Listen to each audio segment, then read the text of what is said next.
Hope docuseries. If you haven't checked it out, there are 4 wonderful segments, and you just spent a lot of time talking to people, listening to their stories. Yes, thank you, and thanks for watching it. We're up to 4 now. But no, look, the choice model, for example, we're talking about that, and Kay, and the work that you've done and Mark that you did. The first time I really saw it in play was at Kumac when I went to visit them, because after I used them as a prop in a press conference, I figured I ought to go say hello. I'm candid, I really am. So, but the choice model really, it really makes a difference in people's lives, right? I think you know it all. You all know this way better than I do, because you live it day to day and you see it firsthand, and all the folks in the front line are really terrific. People come at their most desperate moment to a food pantry, right? Most people will struggle to figure out some other way to get by this day, to do something else, to beg, borrow, or steal to get there through it. And finally they capitulate and say, I need some help. And so when they walk into the place, they're probably a little bit defeated. But when you walk into a place, when somebody says, hey, thanks for coming, it's great to see you, pick out a card. My friend Derek Smith from Franklin is just that guy. Franklin Township Food Pantry. Derek does a terrific job. And so many here others do. But when you walk in and all of a sudden somebody's nice to you, just a smile changes that person's day. And now the great part starts, right? Because now that person comes to understand that this is a place where I'm welcome, where this is a place that I don't have to feel embarrassed to go to. This is a place that people want to help me, and it builds the best thing that we can, trust. Because now they'll start to trust you, and now they'll start to believe in this place. And as we provide choice, as we recognize now that the cultural differences in food is really different. I'm an Irish guy. We have a really limited palate, you know. We don't like spicy stuff. No. So, but being able to do that, and now we have to work, you know, when we're trying desperately to deal with the next step, which is the language barriers, right? But here's what else, what I think is the best part about it. It gives us a choice. It gives us a chance, I should say, to help these people and move them along the line, helping them on to the next step, right? Because now they come, they feel welcome, they trust us, and now we can start to make the next step. And the next step is the next big step. We have a book in New Jersey about that thick of social programs. Those people are entitled to them, they ought to get them, and too often don't. They feel remote, they feel too challenged, or they don't know they're there, quite honestly. I couldn't name them. I couldn't remotely come close to it. But now if you have somebody who's there, and you know, like filling out a SNAP benefit. I've talked to folks who work in food pantries who know what the heck they're doing. It takes some time. Yeah. It's not a 5-minute process, it's closer to a 45-minute process or an hour. And that's when you know it, because we all know if you know how to do something, right? Like anybody here can probably go to Amazon and fill out the thing in just a couple seconds to get it done. But if you're not familiar with it, it's going to take you forever, and it's challenging, and it's sort of like me trying to fix something. There's a lot of cursing and blaming other people. And so you have to, but now somebody can help them. And now we've taken the next step, because now they're starting to get the social benefits that are. And now we can start to educate them about what it means to eat nutritious food. Now we can start to care about their health. We can start to move them along the line, try to help them find a job, make sure they have a house, find a place to live, and move them along the process to the point where hopefully they have reached the point where they're out, they're well cared for, they're working hard, and they don't need the food assistance, and maybe they even become a donor. And what you really are doing, ladies and gentlemen, is changing their lives. You have every person that you can do. You can move along that line. Even if you only stop at the trust part, you've certainly changed their lives. But when we change enough lives, we change the world. That's what you do every day. And that's why the Choice program matters. Yeah. And that's why we have to continue to move along in that regard. Dignity, respect, caring, it's all there. We just have to make sure that people feel it. And when we were talking about topics to discuss that would resonate, all 3 of them talked about choice, and I was like, oh, I get a platform to talk a little bit about choice. Most of you who know me know how passionate I am about the simple dignity of letting people choose their food, and yet it is not the norm.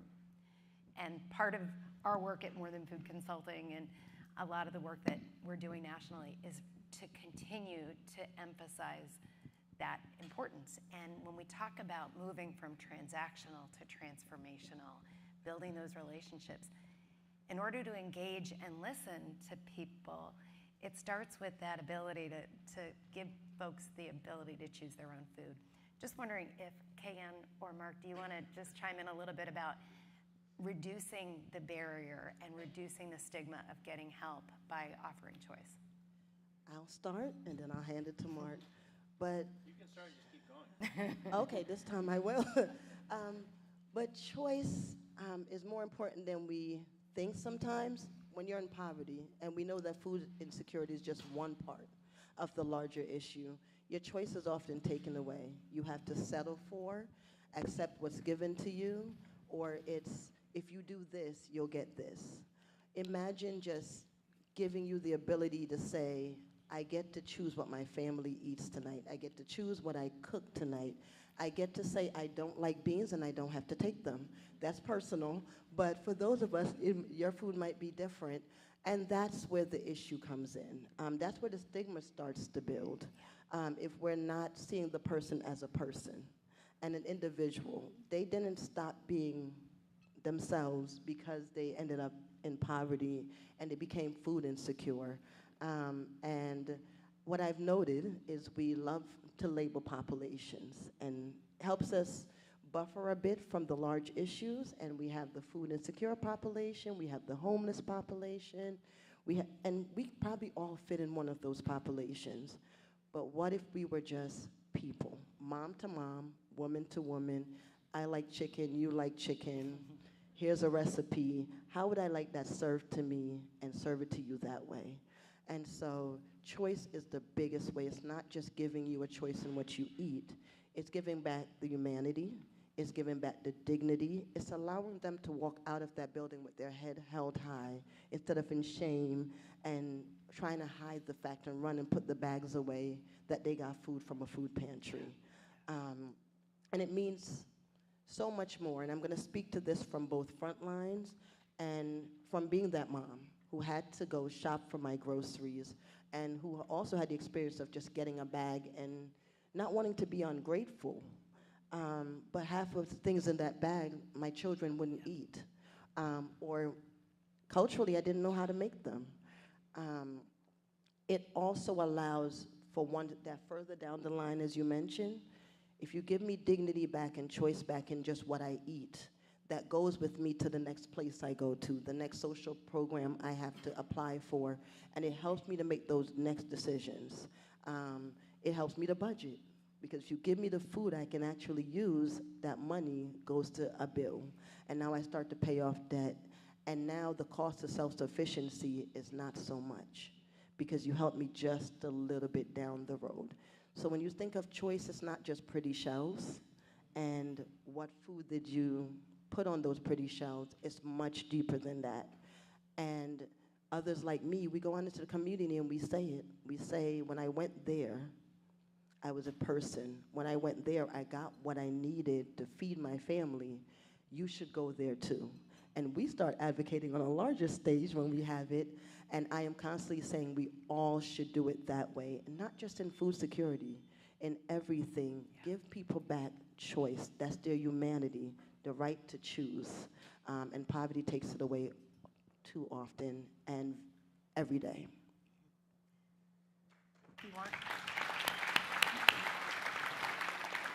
I'll just quickly drive home something that Speaker and Kayan are saying, because for me, I'm taking an opportunity to just reflect as I listen to you both.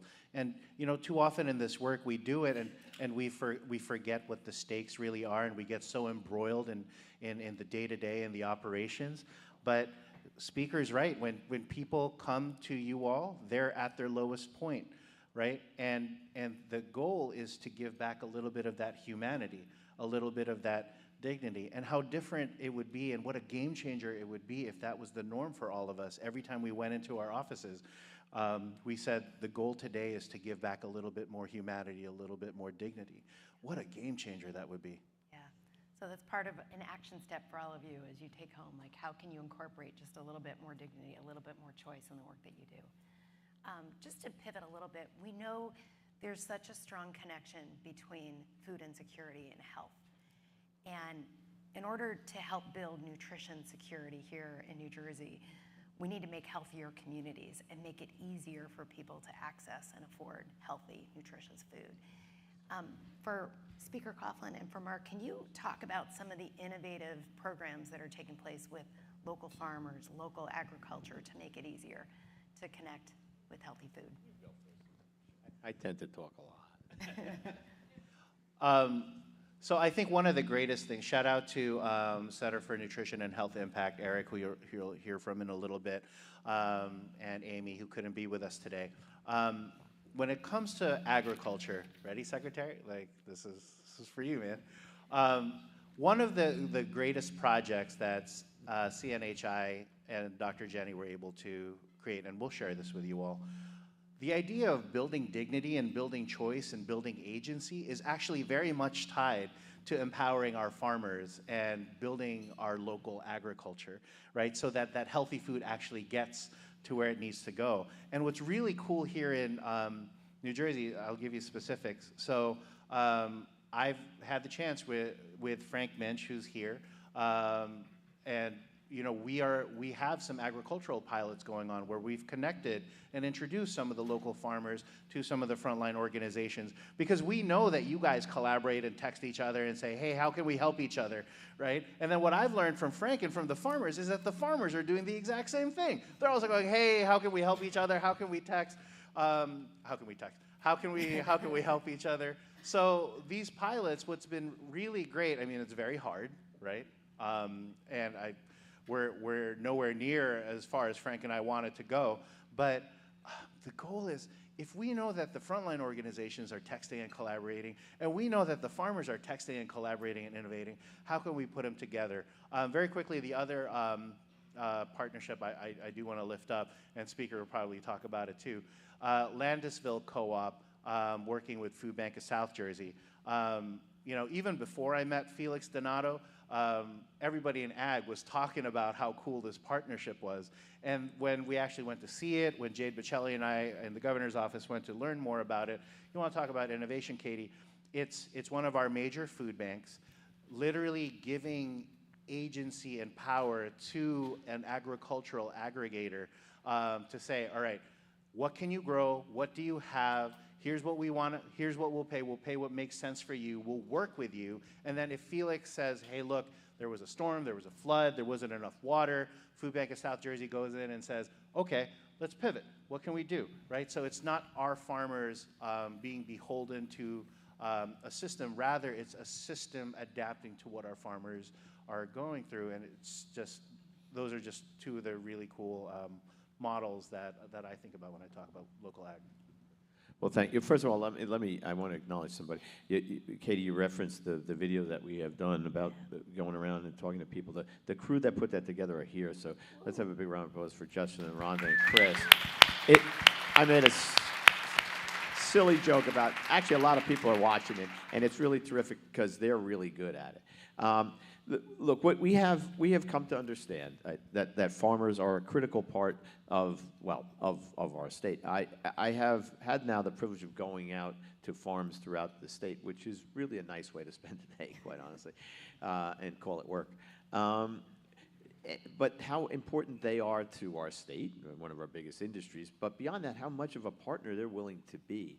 And so we have required that the food banks use some of their emergency funding, like 10%, to purchase money from, put the purchase product from our local farms. And the good part about that is because, you know, being a farmer is a really hard job, right? You're up really early, you stay out really late, you have to worry about things that most of us don't worry about. It has to be rain, but not too much rain. It has to be the right rain. It has to, the timing has to be good. The weather can be too hot. It can be too cold. There's insects. There's all kinds of challenges that they face, and then they don't control how much they sell it for, right? It's governed by some other market that they don't really, you know, they can participate in, whatever. And yet they continue to do on and make a difference. And so I think we have come to recognize that, and have worked with the farmers who have been great partners like that. When I do, you know, if I did a gleaning event last week. We do it every year, and the Farm Bureau is always there and represented, and they bring, you know, their folks to help go to whatever farm we're going to that day. They participate in all sorts of ways. So I think that one of the things we're trying to achieve is the hallmark of being innovative whenever we can. And so that is one of those places, as Mark described, the programs that we've done. And we're going to continue to work with farmers. And, you know, the more we can sustain them, the more we have a partner that's producing things that are critically important to the success of feeding people.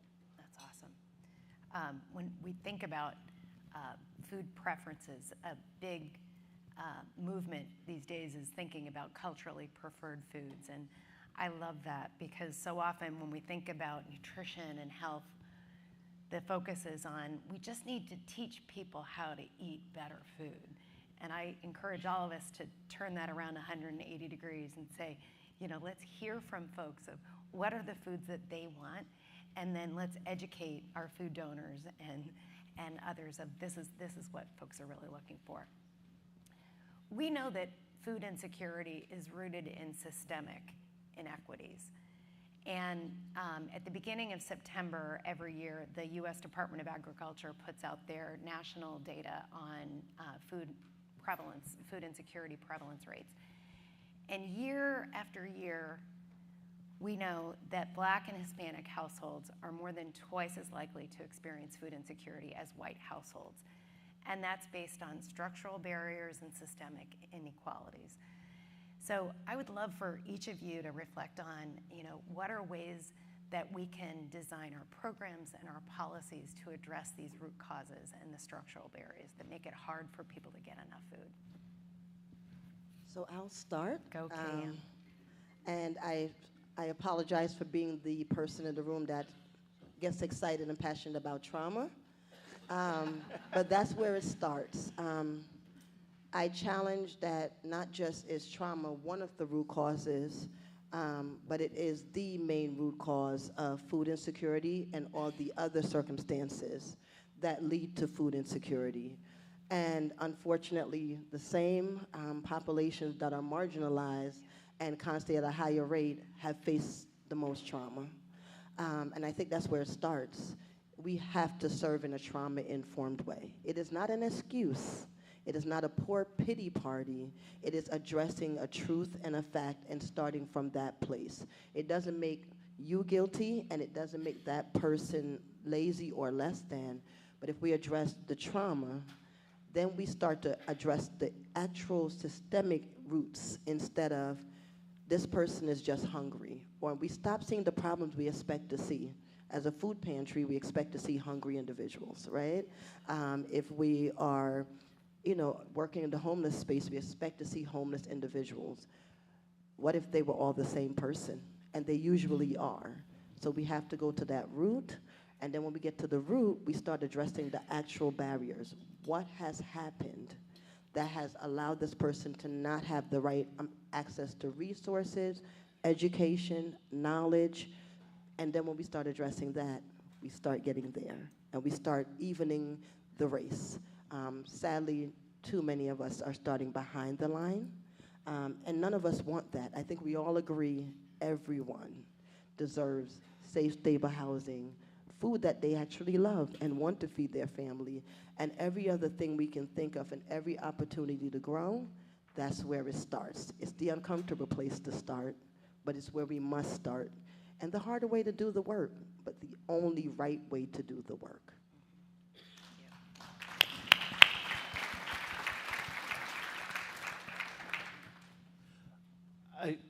I think for me, and thank you for that. It's one of the ways that you always taught me that we should be doing this work. In 1998, Katie, when the first that monumental piece of research on adverse childhood experiences came out, right? All the way in 1998 when it came out, it literally spelled out how we were supposed to combat adversity in childhood, right?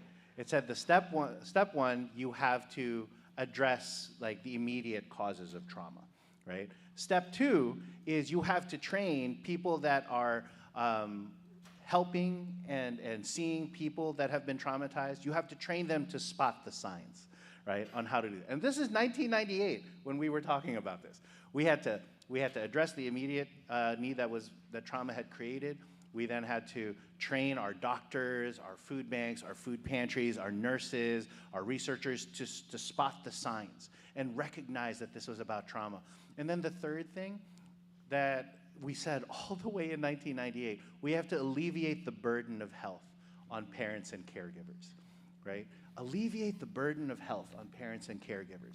So all the way in 1998, we recognized that this was a public health issue, that this was an issue of economic liberation, right, Jake? I saw Jake around here somewhere. And so when we're talking about systems and systemic issues that people have experienced, I agree with Kayan completely. We have to understand what a person has gone through. We have to understand what a person is going through. Chairwoman Hayter and I were just talking about it outside. How hard is it for a person to use their WIC benefits, right? How hard is it for a mom or a dad to fill out a school meal application, right? If we actually look at those things and understand that that person is struggling to even just fill out an application for, as the speaker said, benefits that they are entitled to, right? They're entitled to these benefits, but if we don't understand that they come to us with the need to be seen, right? Then it makes it very, very hard to make a connection to that person. And what a game changer when we're able to design programs and policies acknowledging people as people. Look, I couldn't have said it any better than Kayan did, and Mark is right. But I can tell you about what we're doing in terms of policy. Since the title is The Power of People in Policy, I'll talk about the policy part. I think our job is to listen to folks like Kayan and Mark, and that's why it's important to have them around, to tell us how do we design this. Now, look, I think there's 4 things that a state has to do to be great, and we're a great state, and we should. We have to make sure people are fed, make sure that people have a place to live. We have to make sure they have the health care they need. We have to make sure they have opportunity. I think that's largely done through public education. Now, I couldn't have a better partner than Shama Hayter, our chairwoman and my colleague and friend in the Assembly. But what we have done is try to recognize how do we start by uplifting everyone. So the first bill we did, A1, my first year as the speaker, was as preposterous as it was in 2018. We had to pass a bill to say women got paid the same as men. That's an important step. Now, I hope that that's actually happening, and I think we have to be mindful and have to make sure it's getting enforced. But the truth of the matter is, particularly if you have so many, a single mother who now deserves to be treated the same way her male counterpart is being treated. We just passed a bill, which I think is going to be remarkable in terms of creating affordable housing units. It's estimated to build 100,000 affordable housing units over the next decade. We have, as we've talked about a lot, committed money in the budget, come up with programs like, well, when there was a SNAP cliff, and Shama came to me and said, Craig, we got to do something. We immediately, we were already scheduled to raise the minimum SNAP benefits in New Jersey to $50 a month in January. Then we recognized that the cliff was coming because the feds were pulling out their additional support, pandemic support, and so we jumped to the 95. I think we're probably still one of the only, if not the only state that is at $95 a month. It's recognizing all of those challenges, right? It's recognizing the policies that we can put in place to help people, like rental assistance. We've made a big commitment to that in our budget. Making down payments for homes so that people can get started, right? The greatest wealth disparity between people of color and white people is home ownership, right? So let's change that. Let's do that. In fact, if you read, there's an excise tax on in our cannabis bill that made it legal that talks about where funding for that can be spent. And if you look at that, it's really a leg up, our hand extended to bring people up, small business loans, housing, those kind of things. I think it takes a total approach to recognizing that holistically, you need to address the root causes of these things. We've made mental health on parity with physical health, right? Because we recognize that, particularly for young people, by the way. It's scary how that is. Because so many of those things are the cause of food insecurity, right? People with mental challenges, people with no place to live, all of those things. It's a holistic approach to lift people up. And I think those policies, that's how we help. I mean, that's how we can help bring this about, in addition to committing funds. And we have. I think we've raised the funding for emergency food in our budget to $85 million. Is about a 400% increase since we started. So you have to commit dollars, you have to commit effort, you have to have it be purposeful, and you have to recognize that you can make a difference, right? That the policy really can change things. Mostly it makes a statement, though. Again, this like making food insecurity a priority, making those kind of policies a priority and giving them the attention that they deserve, because there's lots of competition, you know? Making them a priority is something real. And I think one of the things we did which is unique, and I'm proud of a lot of things we've done, but I think we, as part of a $11 billion economic plan to try to keep businesses and attract businesses and keep employees in New Jersey, part of that, hundreds of millions of dollars is committed to eliminating food deserts. So I'm not really sure other states are saying as part of their economic development plan, we need to eliminate food deserts. But we do that. And I think that's the kind of things that will help bring about change. Because we all know how important it is to have a grocery store, right?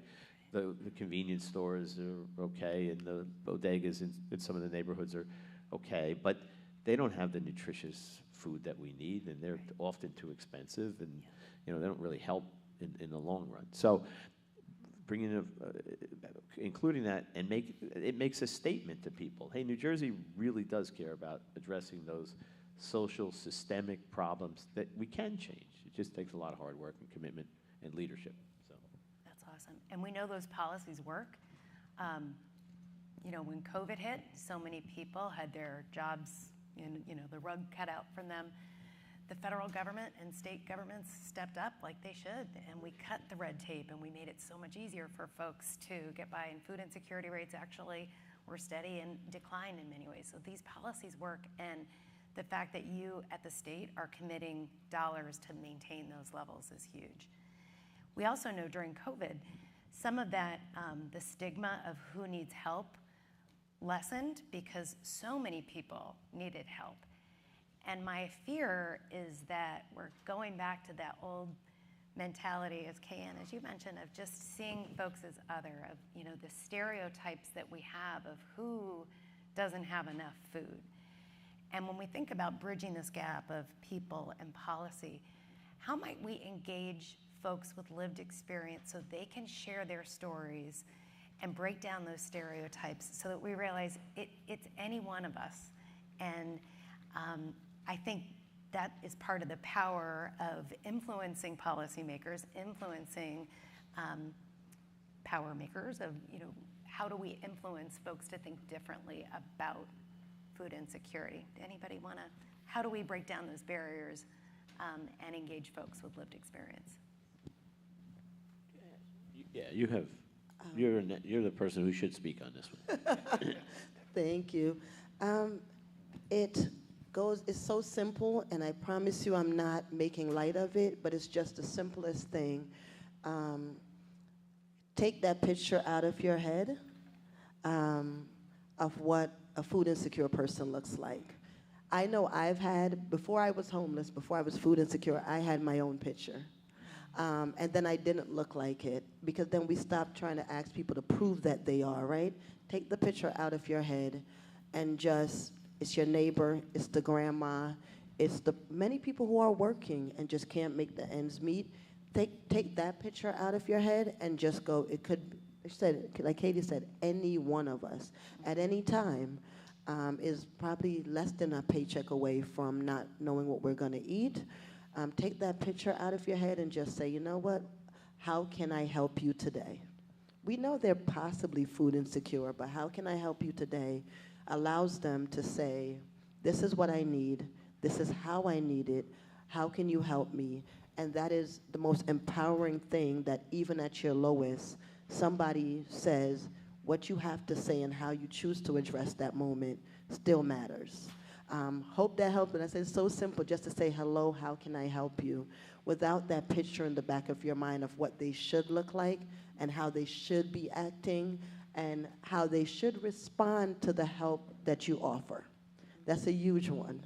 I know I struggle with it in my work in helping. You offer the help, and there is an expectation of how they should respond to it. Because I'm giving you these resources, and you should use them this way, and you should want, but did I stop to ask them if this is the most important thing to them in that moment? We only see one crisis. And while we may be going, do you need help with food? And they said yes, we don't know that they're 1 week away from losing the home, so they don't want to bring that food home because where's the home? So that's my take on it, and I could go all day about it, but thank you. And I wanted to go back to Trauma Informed because many people in here, of course I was nervous today, but I saw so many people who gave me the space and who I've had great conversations with, partnerships and organizations more than willing to have those uncomfortable conversations about trauma and what it does and the impact, and they're doing it. So New Jersey is doing more than just the first to address food insecurity. They're also addressing the trauma as a state, and each organization that I've worked with, and I'm sure I'll work with more of you, I wanted to shout that out because it's not a comfortable conversation, but they're willing to have it, and I am always excited to see it go into practice. Thank you. I think for me, Katie, when you ask how do we incorporate lived experience, I will say that I think in my role now, it's no secret to Secretary Wengren and to Miko and to the speaker and his team. The way I'll answer your question is by saying I think in this role now, my job is to not just be out in community with all of you, but with the people that you all are serving, and really listen more than ever to what they're saying.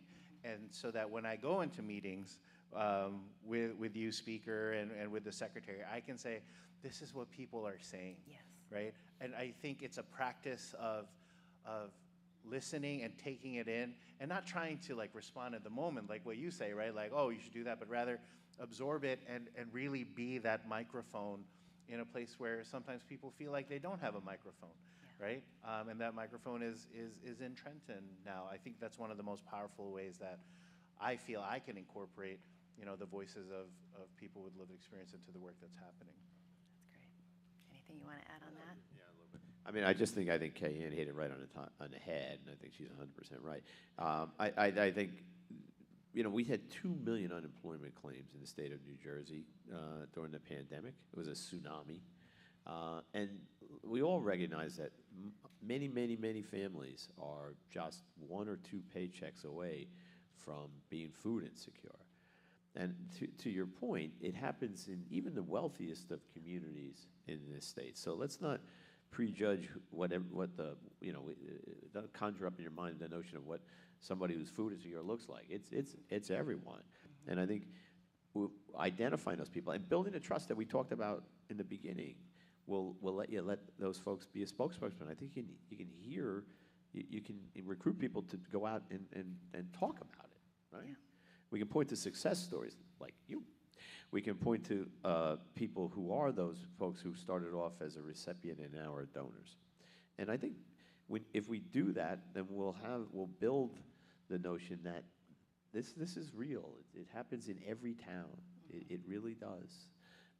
It's why we work so hard to make sure we have things like school lunch. I want to have universal lunch and breakfast for schools. We're going to get there.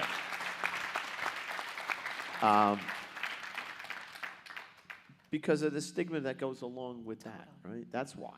Yes. Will we give food to kids who don't need it? Yes, absolutely. So what? Right? No, really. So some of them will do in an elementary school near me. There's a teacher who she collects what other kids don't want. She encourages them, if you don't need it, if you don't want it, you got your own lunch, just leave it, and then gives it back to the community, basically, to the people who do. Yeah. So let's give it everybody. Let's eliminate. Let's make sure that the kids come in, because it all starts with feeding people, right? Imagine waking up. I say this all the time. Imagine waking up every day and saying, "Here's my job today. First and foremost, I have to figure out how to feed myself and my family." And it's not because I forgot to go to the grocery store last night. We're out of milk. It's because I have to find out, not only do I have to find and figure out how to feed them, I have to figure out the way to get the resources to do that. Yeah. So if we let kids, and by the way, here's another thing New Jersey ought to be really proud of. The summer EBT program, we invested in that. And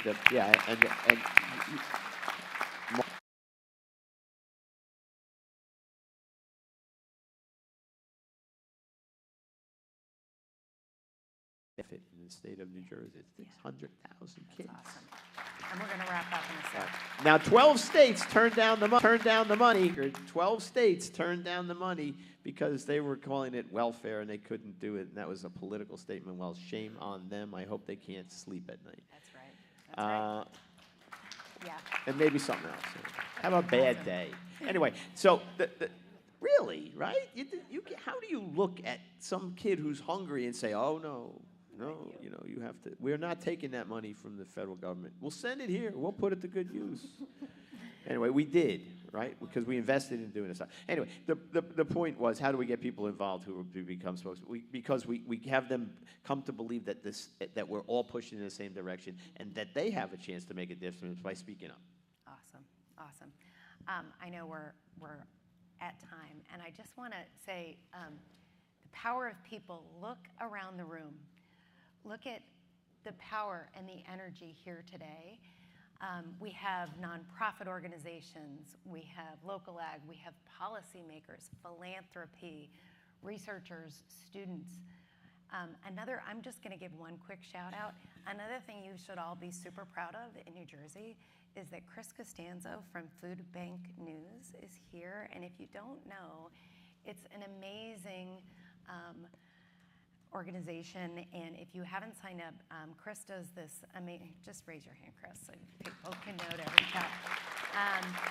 It's a twice monthly publication, and if you haven't signed up, sign up for Food Bank News, and she's based here in New Jersey, so super proud. I hope you all recognize the opportunity that you have to be national leaders on nutrition security here in the state of New Jersey. You have the opportunity to chart a course that other people will follow, and trust me, they're paying attention to you all. And today, I think we're at a pivotal time coming off of COVID and during this really important election year. If not now, when? If not you, who? And today is your day to collaborate, network, use this opportunity to get to know other folks around the room, feel inspired, and most importantly, commit to taking action. So thank you so, so much.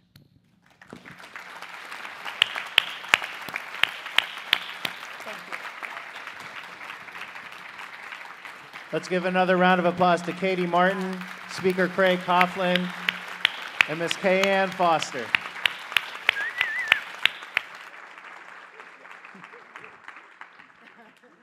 We're going to take a 15-minute break, and then we'll see you back in here.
All right, we've got a 2-minute warning.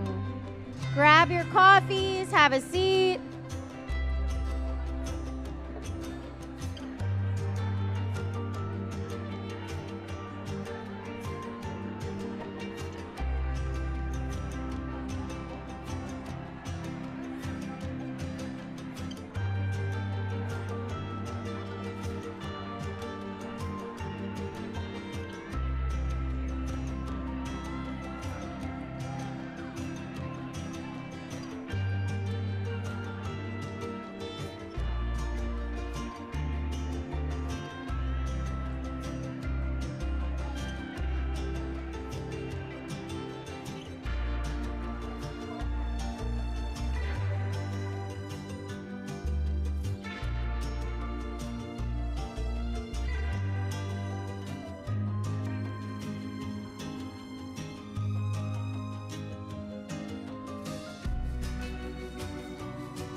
All right, if you can hear my voice, please raise your hand. If you can hear my voice, raise your hand.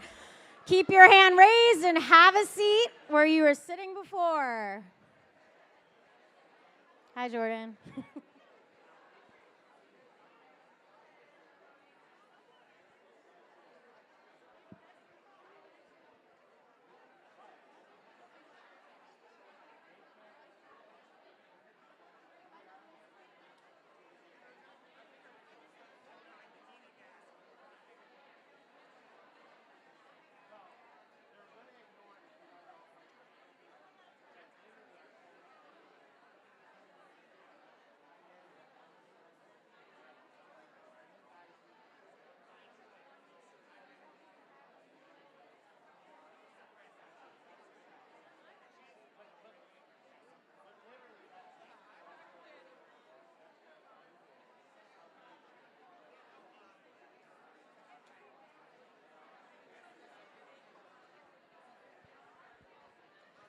Side of the room on my left, let's start sitting down. Thank you for following directions. Mark.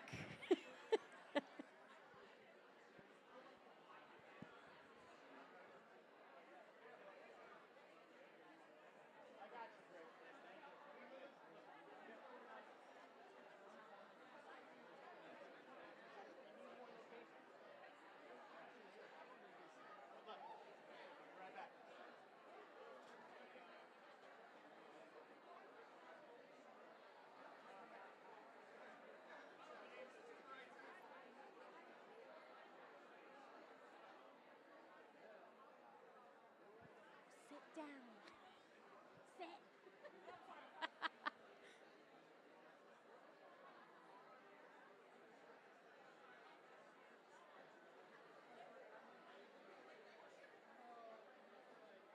I usually become the strict one, so I'm trying to be patient.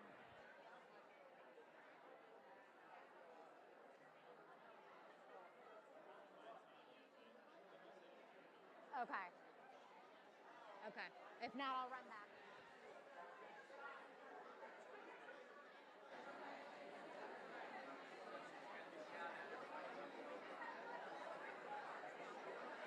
We have lunch too, so it's fine.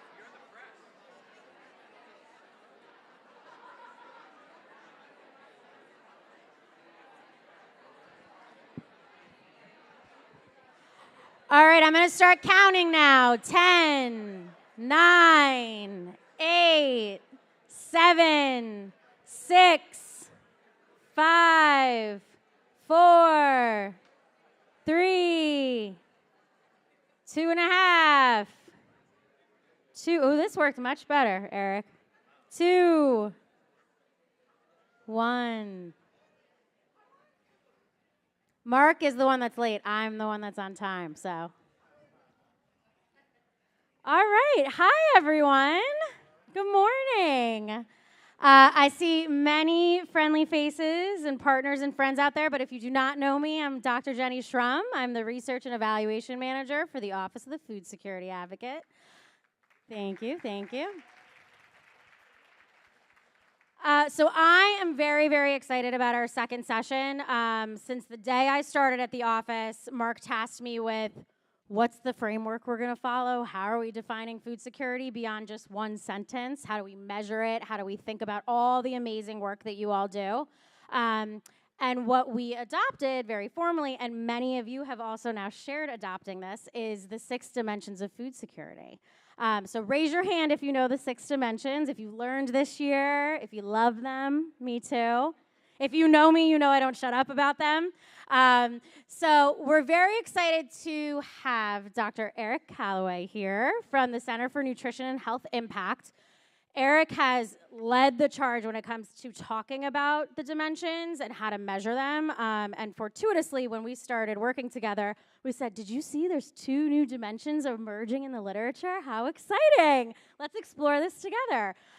So New Jersey's really formally adopted this framework, and we are the only kind of macro policy entity that's adopted this framework that very much lives in the literature and are enacting it in real life to enforce our decision making, and also what you've heard many of my words about appreciating the breadth of work that you all do.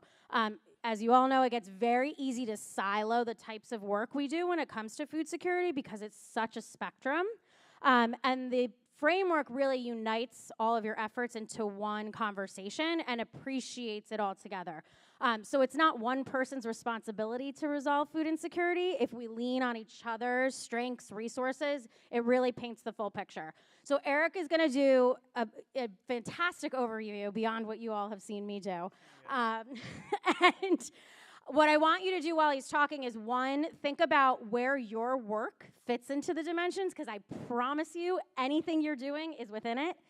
But I also want you to think about how you fit into food insecurity. As the panel really framed Eric and set him up really well to talk about it, food insecurity is not about othering people. It is about every New Jerseyan, every person in the United States. We all need to rely on healthy, safe, and sufficient foods.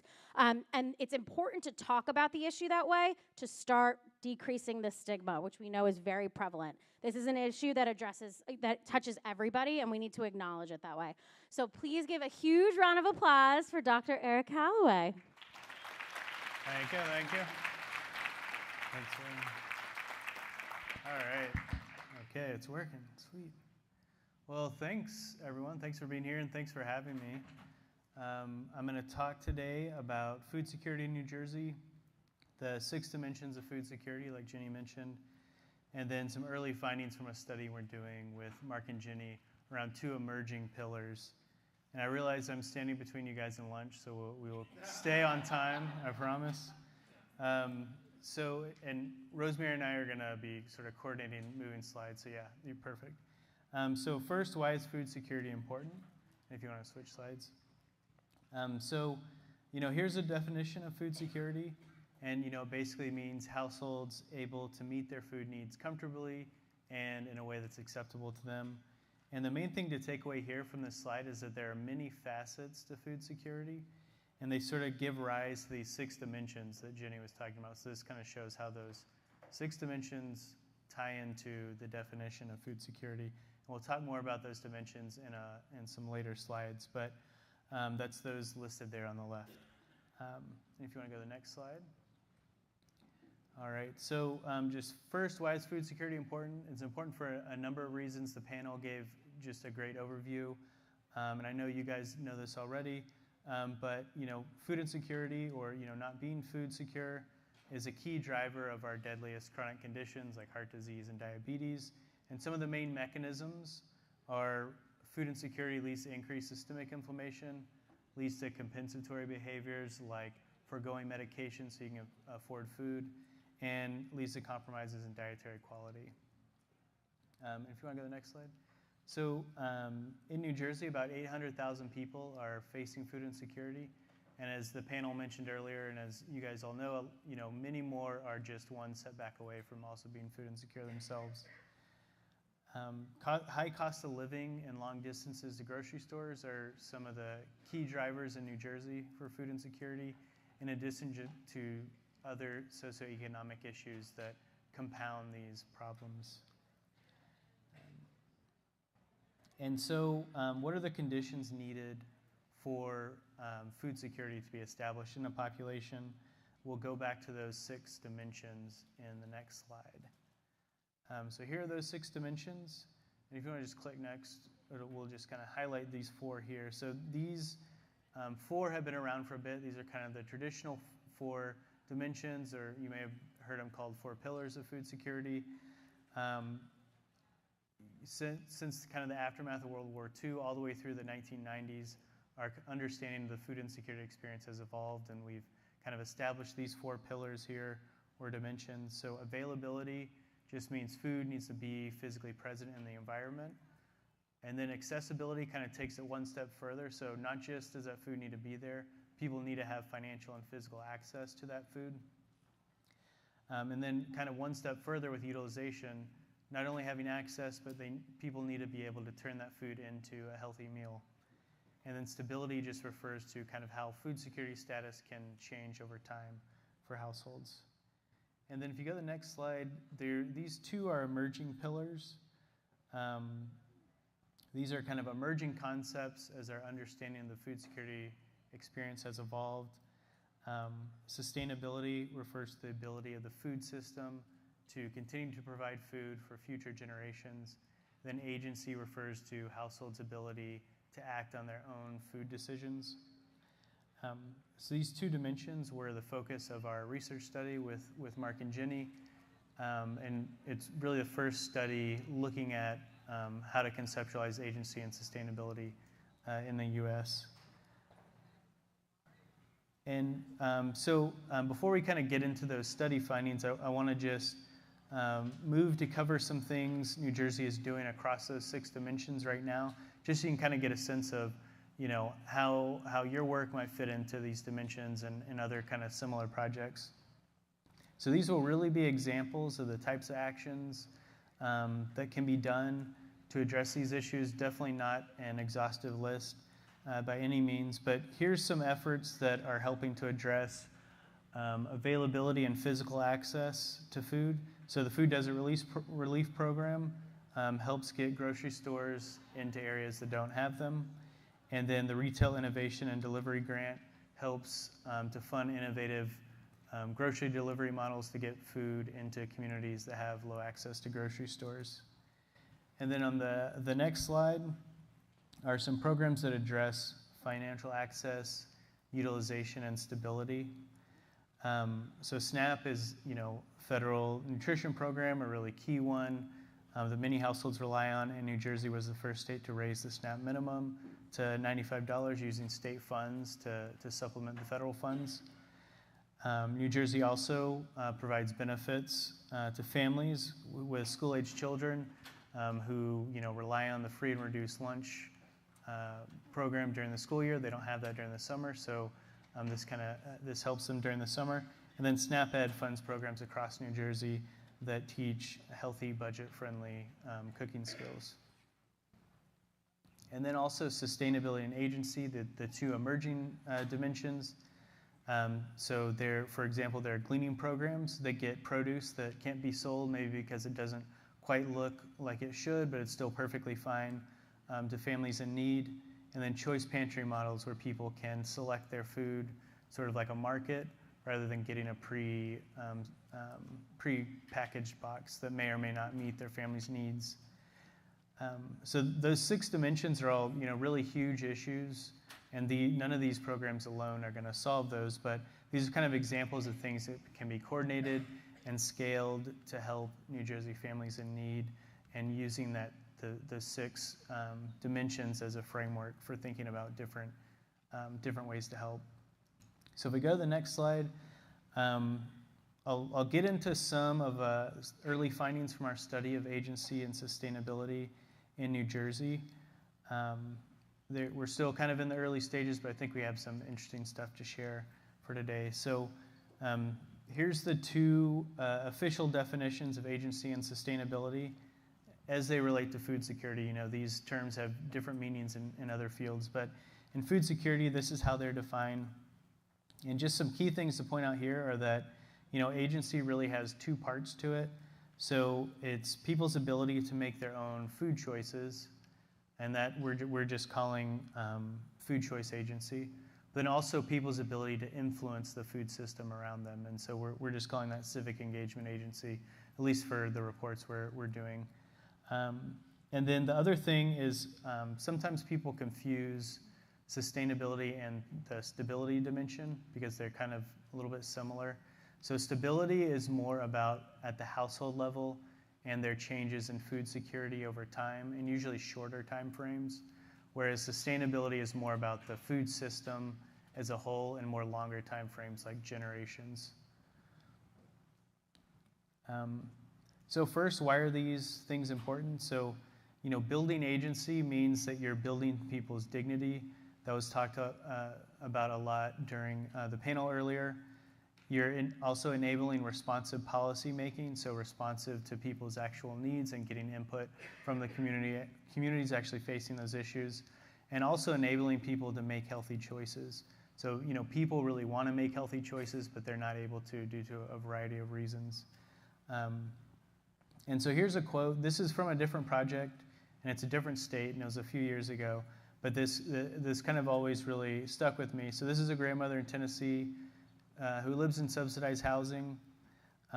She has diabetes, and she mainly eats peanut butter and white bread sandwiches because that's what she can afford. So that's kind of what her meals typically are. She was talking with her doctor, and this is a quote from that.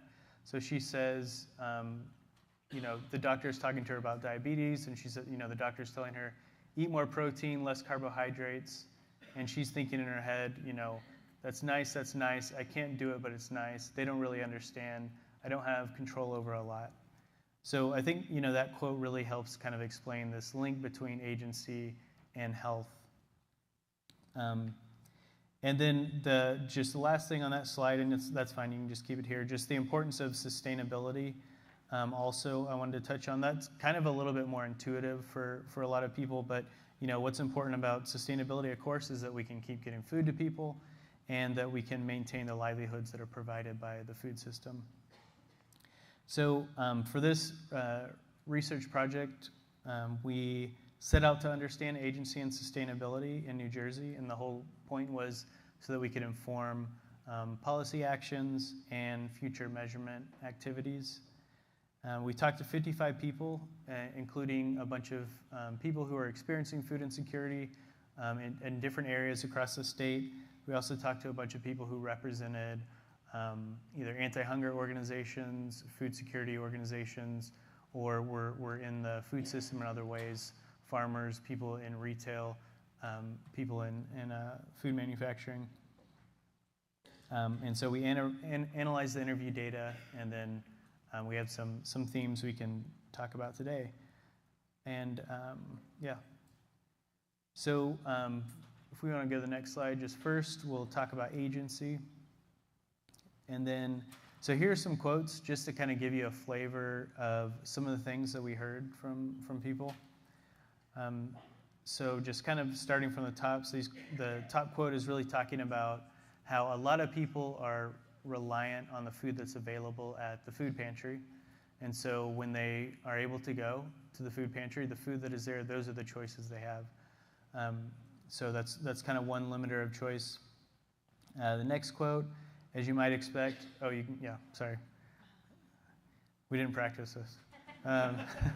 So the next quote is, really, as you might expect, affordability is a key limiter of choice. If you can't afford it, you can't make that choice. And the last quote here is, people talked a lot about barriers that they encounter in trying to influence the food system around them. And then the next slide. So these are some, and I know you can't read that figure over there, but these are some of the key drivers of agency in New Jersey, at least according to our interviewees. And there's a lot here. And we'll be putting out some papers to describe all this info in more detail. But I'll give kind of an overview right now. And starting with food choice agency, these factors kind of fit into levels. So at the macro level, we had things like food economics, land and climate issues, the regulatory environment, and social issues. Then kind of moving one step down to the food system was agriculture. So, that, of course, determines what food is there and a lot to do with what the cost of that food is. And then nutrition assistance programs would help people get access to food and have other choices that they may not have otherwise. And then kind of moving down into the food environment, the food that's available and accessible to people, and then also access to programs that can help them. And then down to the individual level, things like food skills and equipment. So if you don't know what that food is or how to cook it, or you don't have the equipment to do it, then you can't make that choice. And health and cultural needs and preferences also, of course, influence choice. Then moving to the civic engagement agency piece of it, people had less to say about this because you don't make choices about influencing the food system every day like you do about food, so it's not an experience that's as relevant to people, but they did have a lot of really good insights. So looking at those factors, looking at the macro level, one of the big things that came up was this insider-outsider dynamics. So a lot of people feeling like, well, you have to be an insider to make any change. I'm an outsider. The system isn't set up to listen to me. And then social barriers was another one that people talked a lot about. If you working multiple jobs or you need childcare, you're not going to be showing up to a city council meeting. And then a bunch of other factors. So people talked a lot about organizational coordination across the state, and how if you make change in one area, a lot of systems don't talk to each other, so it's kind of a piecemeal process.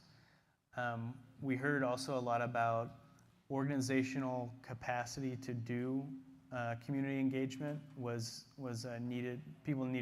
Organizations needed more support. So a lot of organizations that work to address food security needed more support to have the capacity to do good community engagement work. And then at the individual level, attitudes towards government and political processes, so people feeling like, well, they don't care about me, I can't make a change, we only see them when they need our vote, and then we don't see them again. So all of those things driving people's ability to influence the food system. So if we go to the next slide.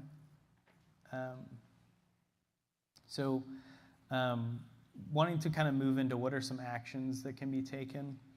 And so kind of what our process was here was we reviewed a ton of reports that have been put out recently about New Jersey and that were related to food security. And we looked at all the recommendations that were in those reports and kind of mapped them to the themes that we were seeing. And again, this is kind of, there's a lot of information here to unpack too, just like the last slide. And so we'll have more information in papers that come out. But just to kind of give an overview, some of the short-term actions include making it easier to enroll in benefits, making benefits more impactful, promoting choice models in emergency food, and supporting activities like food policy councils. Some long-term actions, we're creating one-stop hubs for benefit enrollment, supporting efforts to reduce food production costs, so helping farmers out to reduce costs there to ultimately make food more affordable. Continue efforts to address food deserts and work to streamline food systems governance models, especially including models that incorporate community engagement and community input. And then next on to sustainability.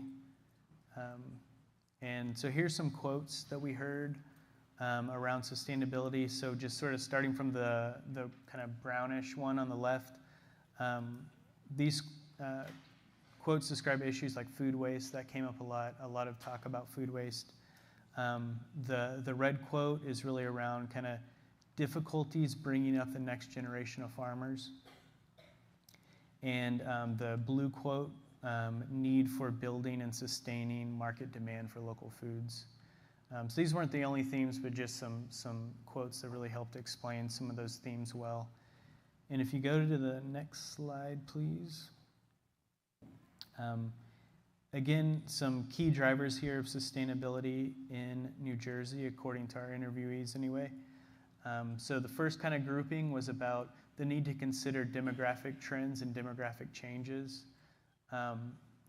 The need to think about the regulatory and political environment. You know, are we over-regulated maybe, perhaps? Our interviewees thought so. And land and climate issues. The next kind of grouping there is about food affordability, food access, access to good jobs, and addressing food waste. And then the next grouping there was about sustaining local agriculture, supporting the next generations of farmers, land use struggles. We heard a lot about that, and the need to address markets and costs. Then the last little grouping there is about community food needs, so different needs that different communities have, different programmatic needs that different communities have, funding for food and agriculture, education, and infrastructure. And then the next slide. So again, took the same approach for the recommendations here. So these are, you know, kind of pulled from recent reports that we mapped to our themes. And so some short and long-term actions here. Short-term actions include educating consumers on food waste, continue efforts to promote local foods, educate on food needs of growing immigrant populations, support public education on farming and skill building for new farmers, and address land use policies and other barriers for new farmers.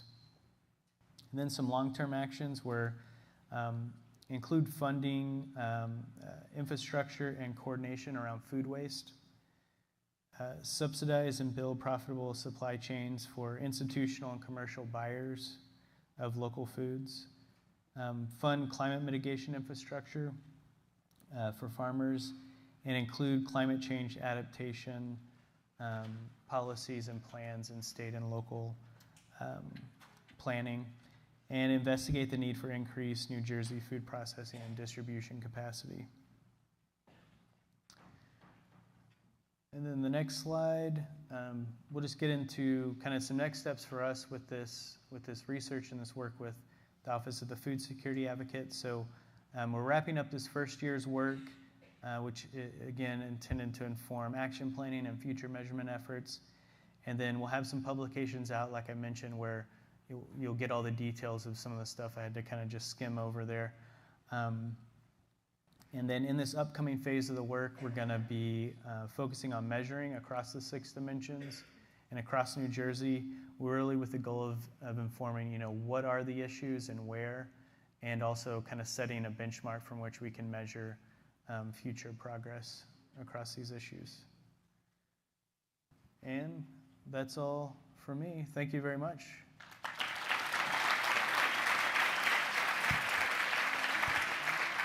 Thank you, thank you.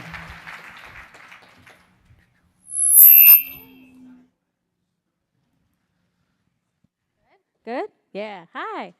Thanks, Eric.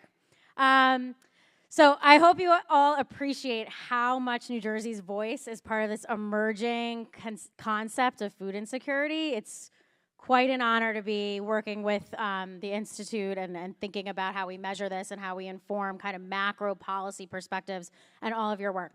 And I hope you all feel seen by the framework, and I hope it helps you dream about the future and how you can expand your work and efforts.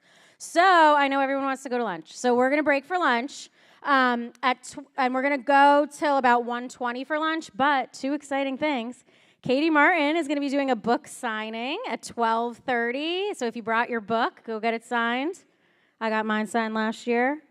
And then Dr. Dan is going to be talking about school meal applications at the same time at one of the breakout rooms. So if you're looking at the elevators, you go around to the left and around the corner. You'll find it. We'll point you in the direction. And thank you for being a great audience this morning. It was a pleasure, and we'll see you later.